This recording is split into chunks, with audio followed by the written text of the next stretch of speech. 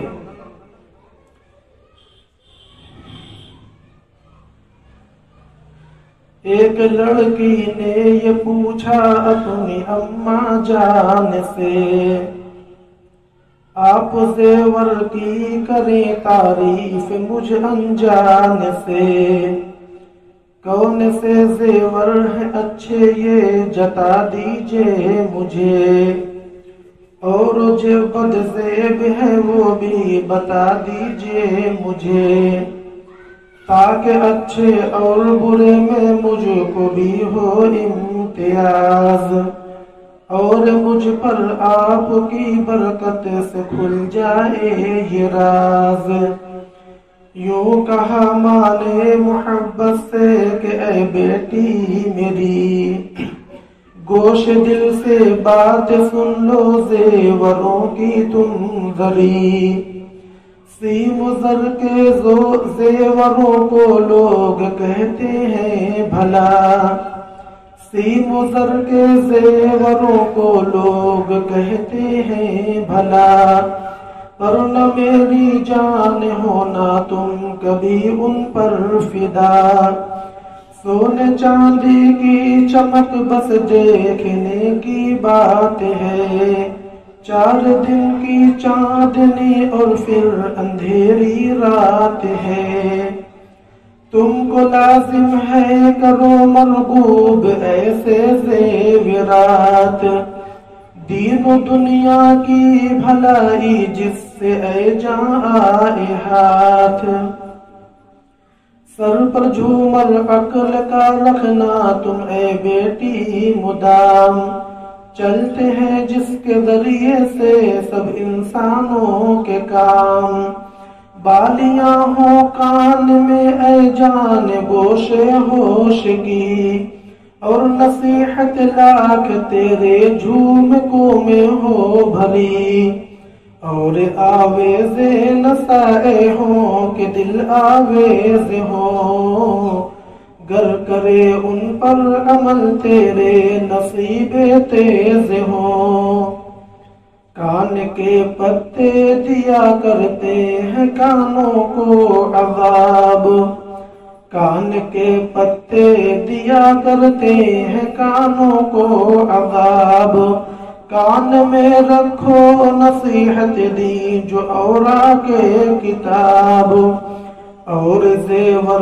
گر گلے کے کچھ تجھے درکار ہو، نیکیاں پیاری میری تیرے گلے کے ہار ہو، قوت بازو کا حاصل تجھ کو بازو بند ہو، کامیابی سے صدا تو خرم و خرسند ہو، ہے جو سب بازو کے زیور سب کے سب بیکار ہیں، ہے جو سب بازو کے زیور سب کے سب بیکار ہیں، ہمت بازو کے اے بیٹی تیری درکار ہے، ہاتھ کے زیور سے پیاری دستکاری خوب ہے، دستکاری وہ ہنر ہے سب کو جو مرغوب ہے، کیا کرو گی اے میری جاں زیور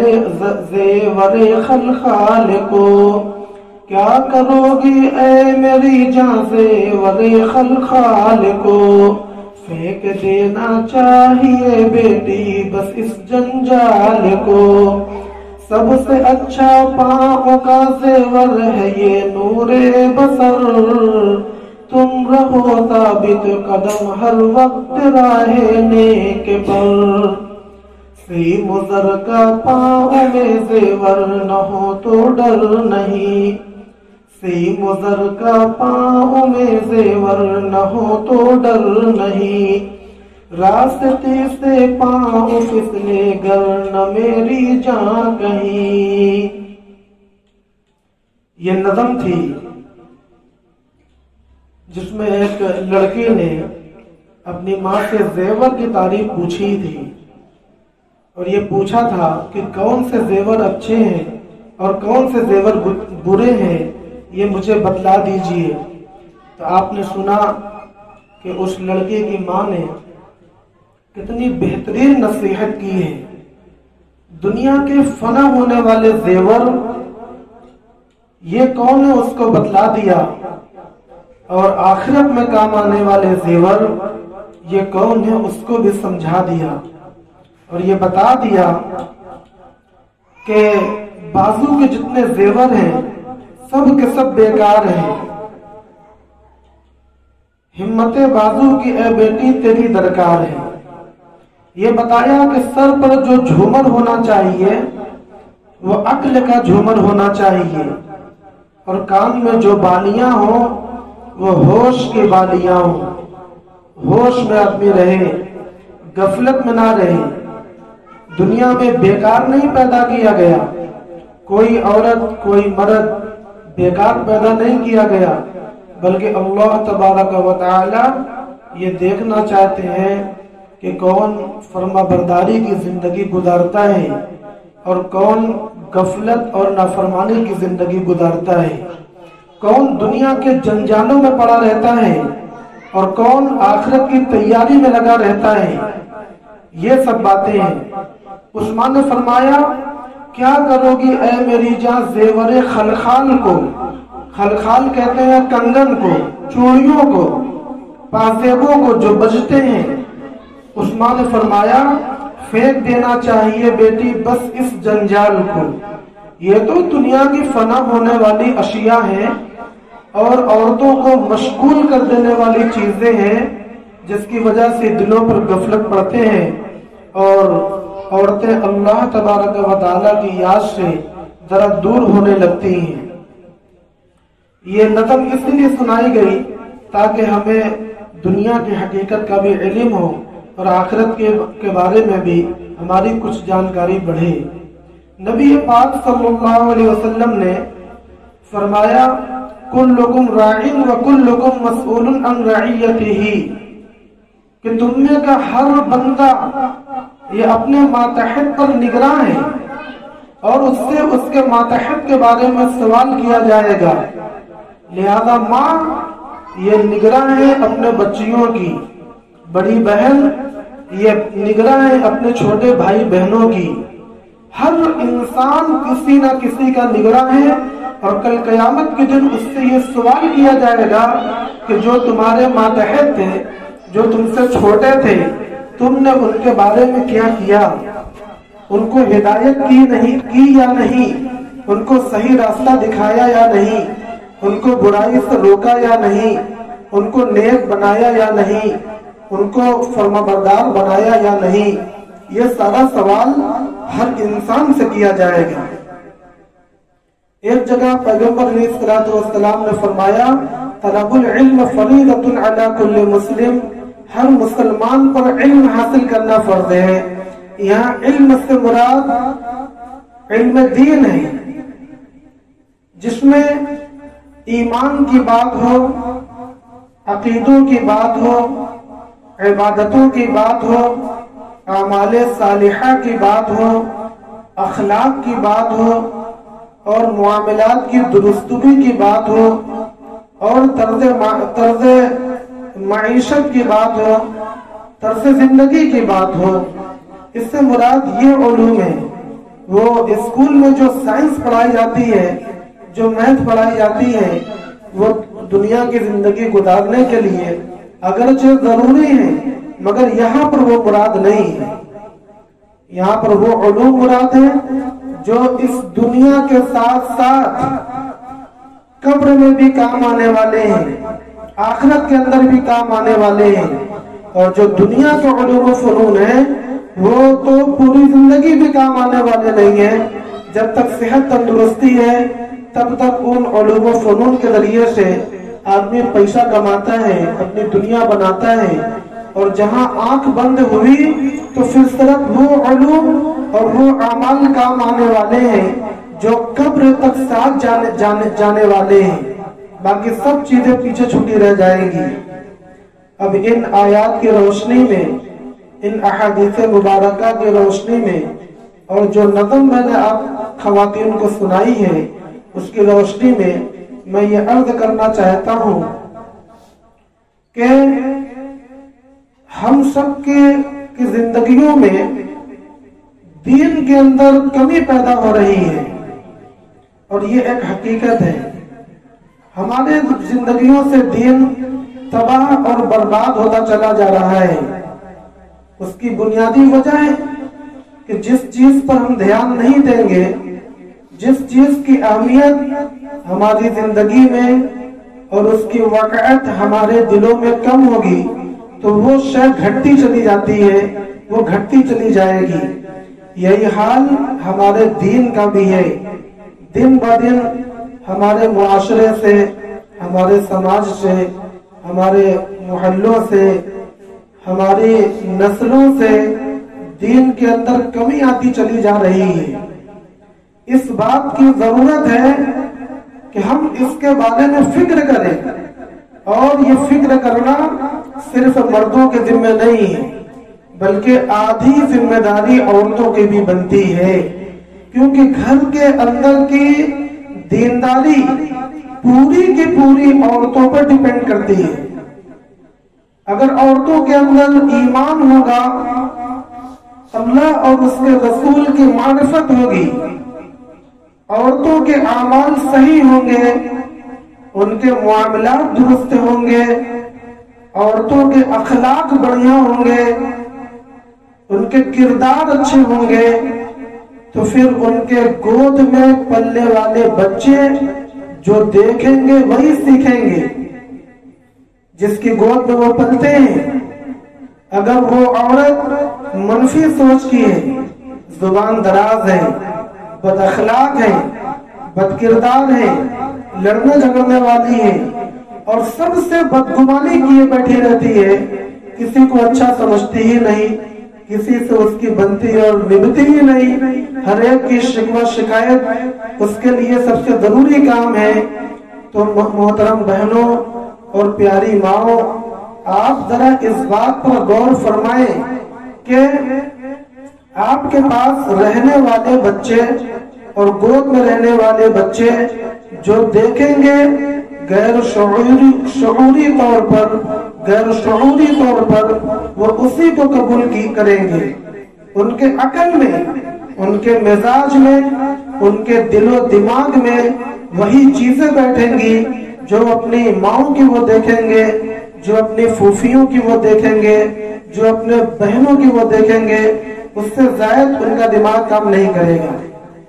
جب وہ اس طرح کا دیکھیں گے، بد زبانی، بد کرداری، بد اعمالی، شکوہ شکایت، منفی سوچ، تو وہ بھی اسی طرح کے بنیں گے۔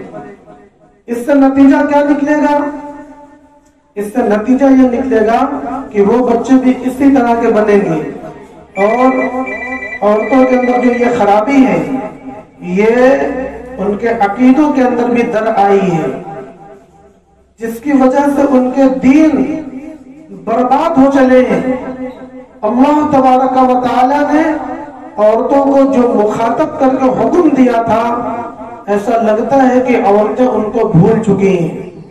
قرآن مجید کو صرف تبرک کے لیے تلاوت کرتی ہیں، صرف گویا کہہ لو مصیبتوں اور بلاؤں کو بھگانے کے لیے یا جادو اور آسیب کی کاٹ کرنے کے لیے اس کی تلاوت کی جاتی ہے، یا اگر اس سے زائد کچھ تلاوت کی جاتی ہے تو اس کا مقصد یہ ہوتا ہے کہ گھر میں برکت حاصل ہو جائے۔ مگر اللہ تبارک و تعالی نے قرآن مجید میں عورتوں سے کہا کیا ہے، عورتوں کو اس کے بارے میں عموماً کوئی فکر نہیں رہتی۔ میں آپ خواتین سے یہ پوچھنا چاہتا ہوں کہ کیا پورے محلے میں آپ کی نظر میں کوئی ایسی خاتون ہے جو کبھی آپ سے یہ کہتی ہو کہ قرآن مجید میں اللہ نے دیکھو یہ فرمایا ہے، اور پیغمبر علیہ السلام کی نور نظر بیٹی فاطمہ الزہرا رضی اللہ تعالی عنہا کہ زندگی دیکھو اس طرح کی تھی، وہ اس طرح کے اعمال کرتی تھی، وہ ان چیزوں کو پسند کرتی تھی اور وہ ان چیزوں کو ناپسند کرتی تھی۔ ہے آپ کی نظر میں ایسی کوئی خاتون جو آپ سے یہ کہے کہ اللہ کے نبی صلی اللہ علیہ وسلم نے ہم خواتین کے بارے میں یہ باتیں ارشاد فرمائی ہیں؟ میں یہ سمجھتا ہوں کہ آپ کی نظر میں بھی آپ کے محلے میں کوئی ایسی قابل قدر اور معتبر خاتون نہیں ہوگی۔ یہ بڑے افسوس کی بات ہے۔ ایسی خاتون ہونی چاہیے جو آپ کو یہ بتاوے کہ اللہ کا حکم کیا ہے اور ہمارے نبی صلی اللہ علیہ وسلم کا طریقہ کیا ہے، اور امی عائشہ رضی اللہ تعالی عنہا کا طریقہ کیا ہے، ام سلمہ اور زینب کا طریقہ کیا ہے، فاطمہ الزہرا رضی اللہ تعالی عنہا کا طور طریقہ کیا ہے، ان کی زندگیاں کیسی تھی، آپ کو یہ بتاویں، راستہ دکھاویں، روشنی اور نور دکھاویں، تاکہ جس راستے پر چل کر وہ کامیاب ہوئی اسی راستے پر چل کر آپ بھی کامیاب ہوں، اور اسی راستے پر چل کر آپ کی بچیاں اور آپ کے بچے بھی کامیاب ہوں۔ تو عورتوں کے عقیدے کے اندر لا علمی کی وجہ سے اور بے فکری کی وجہ سے خرابی آئی، اور یہ خرابی صرف ان کے عقیدے تک محدود نہیں رہی، بلکہ عقیدے کے خراب ہونے کی وجہ سے اعمال بھی بگڑے، عبادتوں میں کمی آ گئی۔ لہذا نماز پڑھنے کا بہت سی عورتوں کو ڈھنگ نہیں ہے، ان کو تکبیر تحریمہ کہنا نہیں آتا، ان کو وضو کے سنتیں معلوم نہیں، وضو کے فرائض معلوم نہیں، اگر نہانے کی ضرورت پڑ جائے تو ان کو غسل کرنے کا صحیح طریقہ معلوم نہیں۔ غسل کرنے کا، نہانے کا طریقہ پیغمبر علیہ السلام نے سکھلایا ہے، اپنی عورتوں کو بتلایا ہے، اپنی بچیوں کو سکھلایا ہے، اور جو صحابیات تھی نبی پاک صلی اللہ علیہ وسلم پر ایمان لانے والی عورتیں، ان کو نبی پاک صلی اللہ علیہ وسلم نے غسل کرنے کا طریقہ بھی سکھلایا ہے، وضو کرنے کا طریقہ بھی سکھلایا ہے، اور بھی چھوٹے چھوٹے جتنے اعمال ہیں زندگی کے گزارنے کے، وہ سب کے سب سکھلائے تھے۔ وہ اس لیے سکھلائے تھے تاکہ بعد میں آنے والی عورتیں ان کو سیکھ کر اس کے مطابق عمل کر کے ثواب حاصل کریں، اللہ کے حکم کو پورا کریں، اور پیغمبر علیہ السلام کی سنت پر چل کر اپنی دنیا اور آخرت کو بنائیں۔ تو عقیدے بگڑنے کے ساتھ ساتھ اعمال بھی بگڑے۔ عورتیں نماز پڑھتی ہیں مگر کیا عورتوں کی تلاوتیں صحیح ہیں؟ قرآن مجید جو پڑھتی ہیں وہ قرآن مجید اتنا صحیح پڑھ لیتی ہیں جس سے ان کی نماز درست ہو جائے، اس کا مسئلہ ہے معلوم؟ میں سمجھتا ہوں کہ بہت کم خواتین ایسی ہوں گی جن کو یہ مسئلہ معلوم ہوگا۔ اسی طریقے سے عورتیں روزہ رکھتی ہیں مگر روزہ کون سی چیزیں روزے کو خراب کر دیتی ہیں عورتوں کے علم میں نہیں ہوتا، لہذا روزہ رکھتی بھی ہیں اور دن بھر میں روزہ خراب کرتی بھی ہیں، محنت بھی کیا اور ثواب بھی نہیں ملا۔ عورتیں صدقہ کرتی ہیں، یقیناً کرتی ہیں، مگر صدقہ کن چیزوں کی وجہ سے خراب ہو جاتا ہے؟ اس کا علم نہ ہونے کی وجہ سے بعض مرتبہ اپنے صدقات کے ثواب کو وہ برباد کر دیتی ہیں۔ وہ یہ سمجھتی ہیں کہ ہم تو نیک عمل کر رہے ہیں اور قیامت کے دن ہمارے نامہ اعمال میں ان نیک اعمال کا ثواب ملے گا، مگر خدا نہ کہیں ایسا نہ ہو کہ ہمارے غفلتوں اور لا علمیوں کی وجہ سے ہمارے نامہ اعمال میں وہ ثواب موجود نہ ہو۔ اس لیے میں کہتا ہوں کہ عقیدے کے بگڑنے کے ساتھ ساتھ اعمال میں بھی بگاڑ پیدا ہوا، اور اعمال کے بگاڑ سے آگے بڑھ کر بات اولاد تک پہنچی کہ وہ بگاڑ اولاد تک منتقل ہوا۔ انہوں نے بھی جو دیکھا وہی سیکھا۔ ماں یا بہن یا پھوپھی جھوٹ بولنے کی عادی ہے، بات بات میں وہ جھوٹ بولنے کی عادی ہے، تو چھوٹے بچے یہ دیکھتے رہے اور ان کو یہ سمجھ میں آیا کہ یہی طریقہ ہے، چنانچہ وہ بھی جھوٹ کے عادی ہو گئے۔ آپ تو اچھی طرح جانتی ہوں گی کہ جھوٹ اسلام میں کتنا بڑا گناہ ہے۔ جب کوئی بندہ جھوٹ بولتا ہے تو اس کے منہ سے ایک بدبو نکلتی ہے اور رحمت کے فرشتے دور بھاگ جاتے ہیں اور اس کے نامے اعمال میں گناہ لکھ دیا جاتا ہے۔ جب کوئی غیبت کرتا ہے تو گویا وہ اپنے مسلمان بھائی کے گوشت کو چباتا ہے، جب کوئی چغل خوری کرتا ہے تو گویا وہ اپنے نیکیوں کو وہ چھری لے کر کھرچ دیتا ہے۔ یہ ساری باتیں کون بتا رہا ہے؟ جناب آقا محمد رسول اللہ صلی اللہ علیہ وسلم، جو ہمارے اور آپ کے نبی ہیں، وہ ہمیں اس طرح کی باتیں بتلا رہے ہیں۔ تو وہ بگاڑ آپ دیکھو اولادوں تک پہنچتا ہے اور اولاد سے آگے بڑھ کر اس کا اثر شوہروں تک چلا جاتا ہے۔ ہر دور میں اصلاح کی ضرورت پڑتی ہے، مردوں میں بھی اور عورتوں میں بھی، لہذا مردوں میں بھی بیان ہوتے ہیں، قرآن مجید کی تفسیر سنائی جاتی ہے، نبی پاک صلی اللہ علیہ وسلم کی زندگی سنائی جاتی ہے، صحابہ کرام کا طور طریقہ بتلایا جاتا ہے، جس سے مرد حضرات اپنے اعمال کی اصلاح کرتے ہیں، اپنے عقیدوں کی اصلاح کر لیتے ہیں۔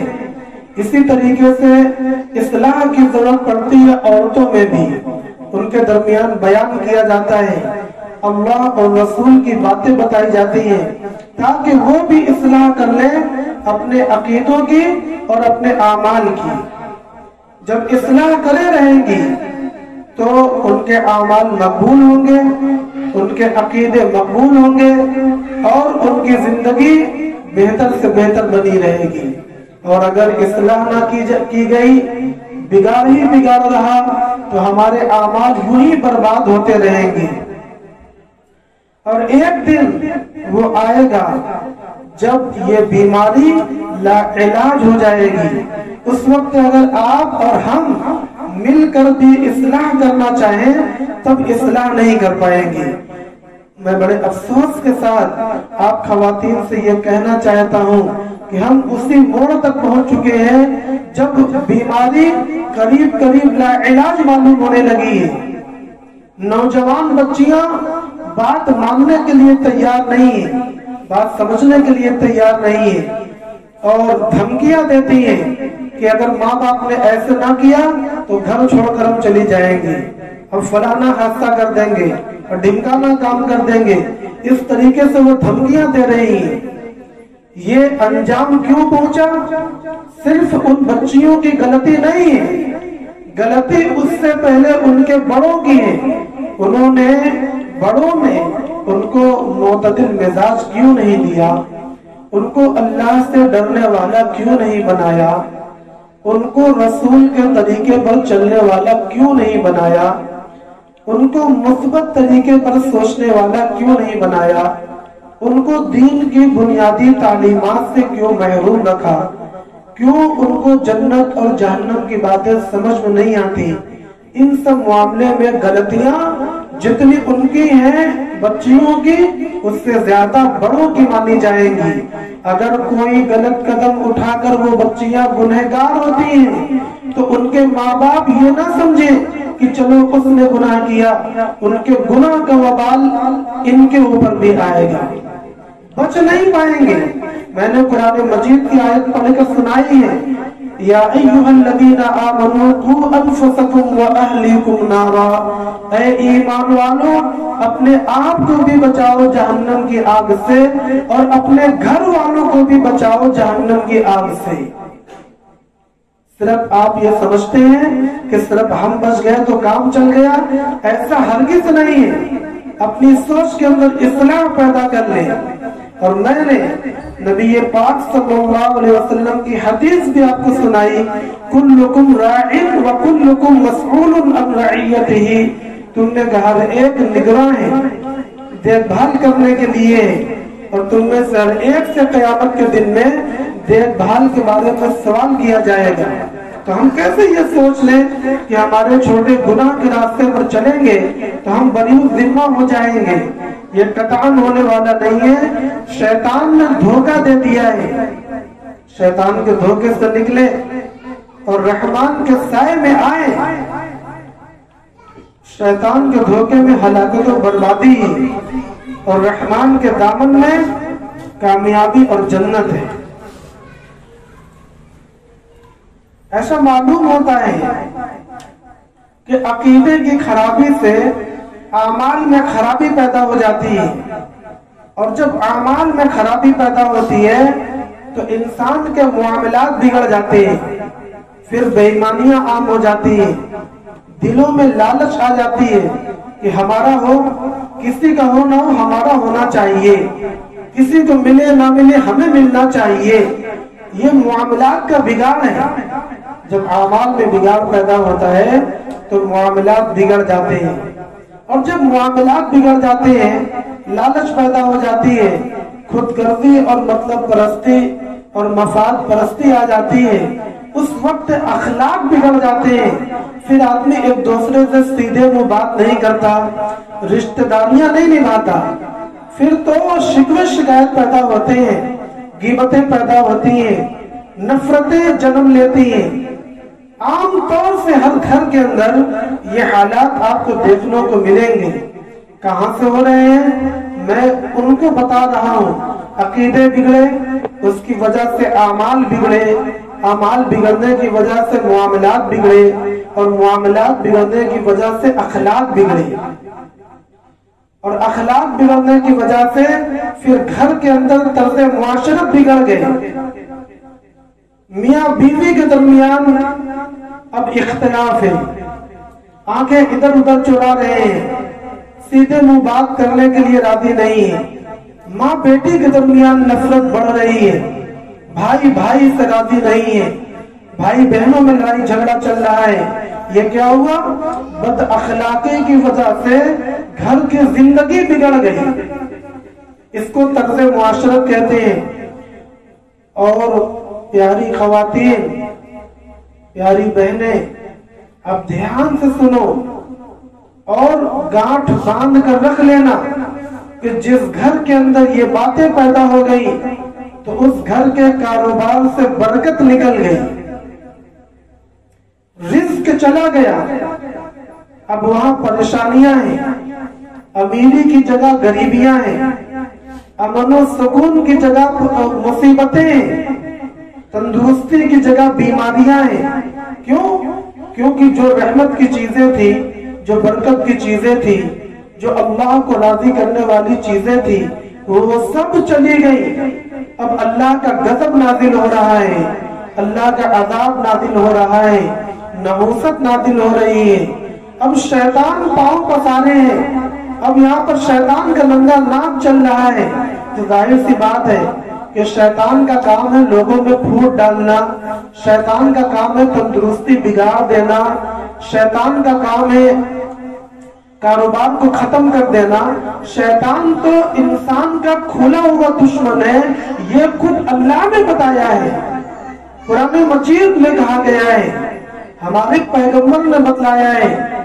اب آپ مجھے بتلاؤ، کام شیطان والے ہوں اور امید رحمت کی ہو، یہ عقل مندی ہے؟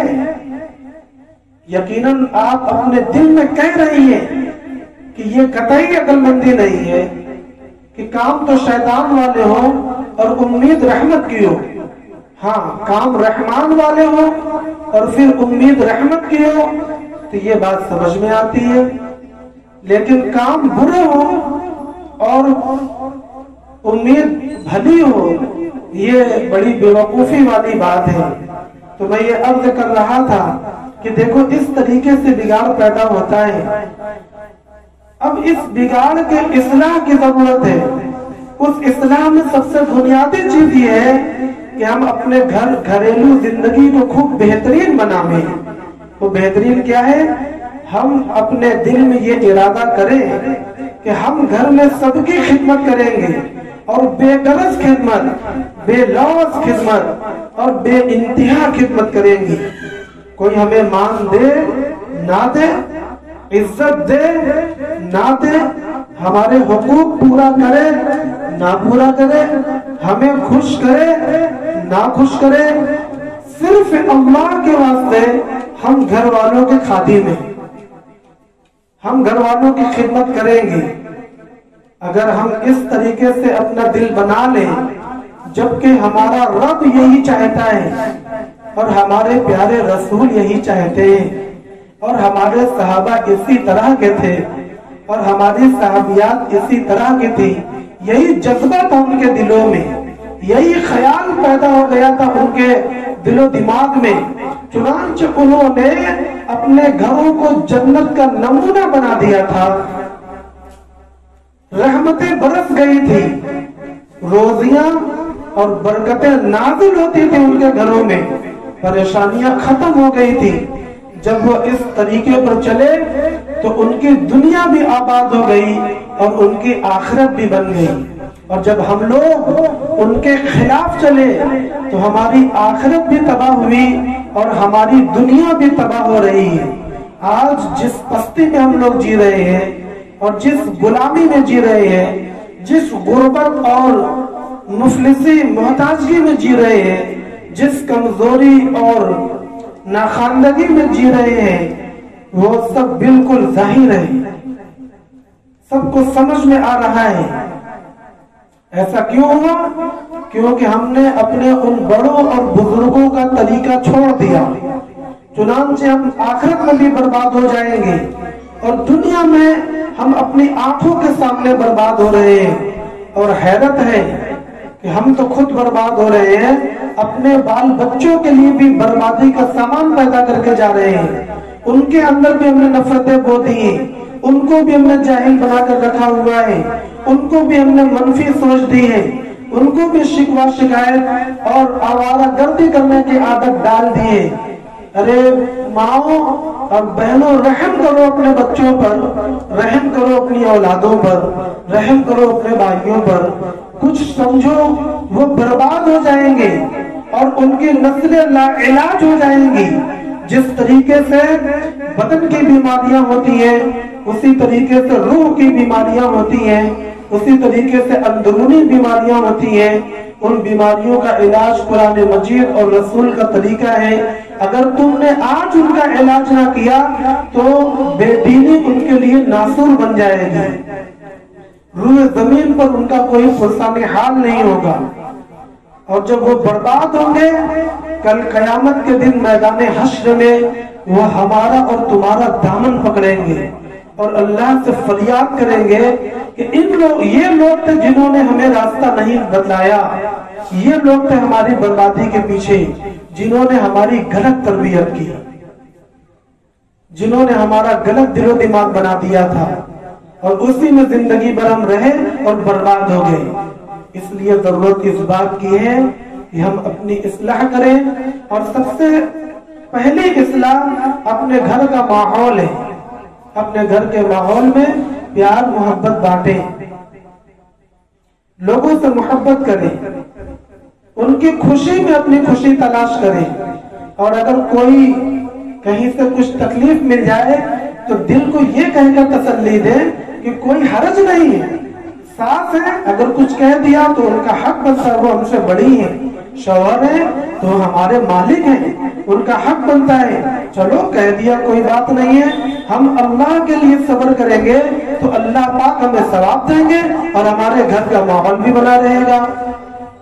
اور اگر کہیں سے کوئی تکلیف ملتی ہے تو اپنے دل کو نرمی سے سمجھا دیں اور لوگوں کی خدمتیں کریں، ان کے ساتھ حسن سلوک، حسن معاملہ کر کے اپنے گھر کی زندگی کو جنت کا نمونہ بناویں۔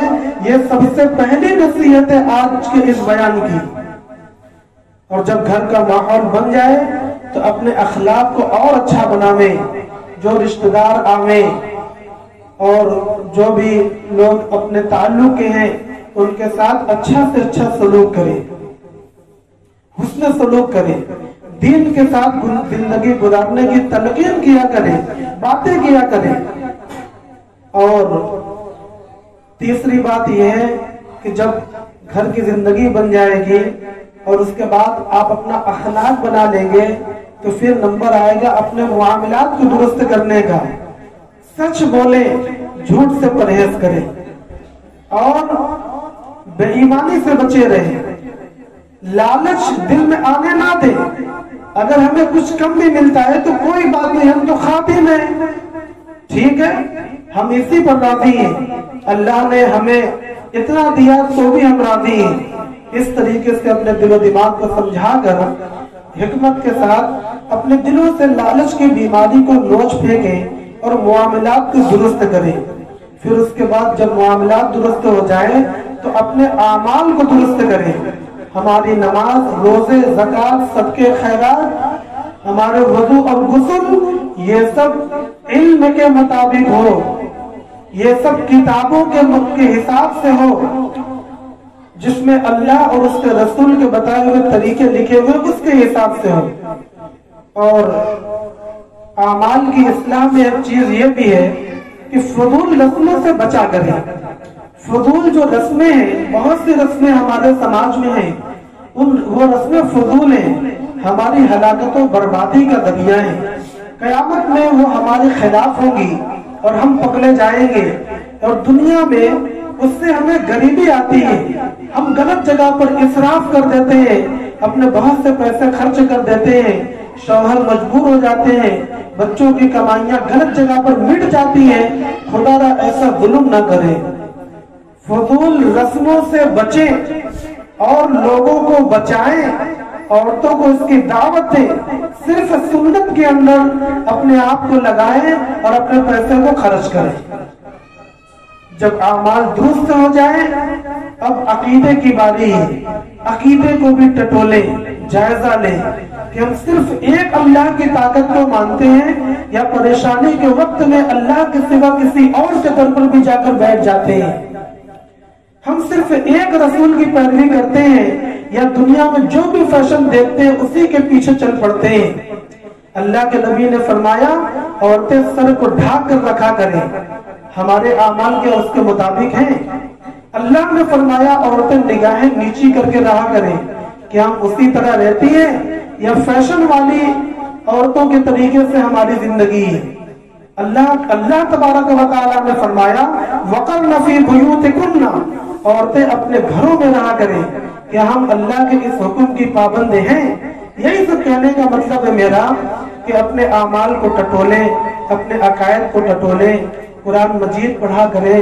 ترجمے والے قرآن مجید بھی آتے ہیں، اس کو بھی دیکھا کریں اور علماء کے بیان کو بھی سنا کریں. بچوں اور بچیوں کو مدرسوں میں پڑھاویں. جب بچے پڑھ کر گھر میں آئیں تو ان سے پوچھا کریں کہ بیٹا کیا پڑھا ہے تم نے، کچھ ہمیں بھی سناؤ. کتاب کھول کر ان سے سنوایا کریں، اس میں سے نصیحتیں حاصل کر کے اس پر عمل کریں اور اپنے بچوں کو اس نصیحت کے مطابق ڈھالیں. آپ کا بچہ آپ کے دل کا نور بن جائے گا، آپ کی آنکھوں کی ٹھنڈک بن جائے گا، بڑھاپے میں آپ کا سہارا دے گا. کتنی عورتیں ہیں جو اپنے بچوں کی صرف اس لیے پرورش کرتی ہیں مصیبتیں کاٹ کر کہ بچہ بڑا ہوگا تو ہمارا سہارا بنے گا. شوہر وفات پا گئے یا شوہر چھوڑ کر چلے گئے یا کوئی اور بات ہے. اب ایک ماں دوسری شادی نہیں کرتی، اپنی زندگی نہیں بتاتی، بلکہ اپنے بچوں کی پرورش کے لیے اپنے آپ کو کھپا ڈالتی ہے، وقف کر دیتی ہے، صرف اس لیے کہ یہ بچہ بڑا ہوگا تو مجھے آشائش ہو جائے گی. مگر ہم دیکھتے ہیں، آپ کا بھی تجربہ ہے، ہمارا بھی مشاہدہ ہے کہ جب بچہ بڑا ہوتا ہے تو پھر وہ ماں کو ہڑکاتا ہے، ماں کی نہیں سنتا اور تکلیف دیتا ہے، غلط راستوں پر چل پڑتا ہے. ایسا کیوں ہوتا ہے؟ کیونکہ کہیں نہ کہیں ماں سے چوک ہوئی ہے، ماں کی کمی ہے، جس کی وجہ سے بچہ بے راہ ہو گیا، غلط راستے پر چلا گیا. اگر شروع سے ماں نے اس کو بچایا ہوتا، سمجھایا ہوتا، ذرا زبردستی کی ہوتی، اس کو بٹھا کر پیار محبت سے نصیحت کی ہوتی تو بچے کورا ورق ہوتے ہیں، جو لکھ دیا جائے گا وہی قبول کر لیتے ہیں. میں امید کرتا ہوں آپ خواتین سے کہ میری یہ چند ٹوٹی پھوٹی باتیں آپ نے سنی ہوگی اور سمجھی ہوگی، اور اس بات کی فکر آپ لیں گی کہ انشاءاللہ ہم فکر لیں گے، اپنے عقیدوں کی اصلاح بھی کریں گے، اور اپنے اعمال کی اصلاح بھی کریں گے، اور اپنے معاملے کی اصلاح بھی کریں گے، اپنے اخلاق کو اچھا سے اچھا بنائیں گے، اور اپنی گھریلو زندگی کو جنت کا نمونہ بنانے کی کوشش کریں گے۔ مختصر سے وقت میں اتنی ہی بات میں عرض کر سکا، ورنہ نبی پاک صلی اللہ علیہ وسلم کی بیویوں کے بہت سے اچھے اچھے واقعات ہیں، اور نیک عورتوں کے بہت سے بڑھیا بڑھیا واقعات ہیں، میں کچھ انہیں سناتا، مگر وقت ختم ہو چکا ہے۔ آخری بات اتنی کہنا چاہتا ہوں کہ عورتوں کے لیے کتاب لکھی گئی ہے جس کا نام بہشتی زیور ہے۔ اس کتاب کے اندر عورتوں کے متعلق تمام مسئلے، احکام، سنتیں، آداب سب کچھ بیان کیے گئے ہیں، اور بہت سے نیک عورتوں کے بڑے اچھے اچھے واقعے بیان کیے گئے ہیں، جس سے پڑھ کر دل میں نور ایمان پیدا ہوتا ہے، عمل کرنے کا شوق بڑھتا ہے، گناہ سے بچنے کا جذبہ پیدا ہوتا ہے۔ تو اس کتاب کو منگائیں اور اپنے بچوں سے پڑھوائیں۔ عورتوں کو چاہیے کہ دن میں یا رات میں 10-15 منٹ کا ایک وقت بنا لیں، جس میں پورے گھر کے لوگ بیٹھ کر تلاوت کتاب پڑھیں، تلاوت کریں، اور کس طریقے سے ہمارے اخلاق اچھے ہوں گے اور گھر میں میل محبت کا ماحول بنا رہے گا، اس پر بات چیت کیا کرے، غور وچار کیا کرے، انشاءاللہ اس سے بڑا فائدہ ہوگا۔ آخر میں اللہ تبارک و تعالیٰ سے یہ دعا ہے کہ اے اللہ ہمیں کہنے سننے سے زیادہ عمل کی توفیق عطا فرما، ہمارے اعمال کی اصلاح فرما، اے اللہ ہمارے دلوں میں ہدایت پیدا فرما، ہمارے دلوں میں ایمان پیدا فرما، اے اللہ ہماری بہنوں، ہماری ماؤں کی مغفرت فرما، اور ان کے اندر دینداری کو عام فرما، ہمارے بچوں کی حفاظت فرما، اور ان کو نیک اور صالح بنا۔ وآخر دعوانا ان الحمدللہ رب العالمین۔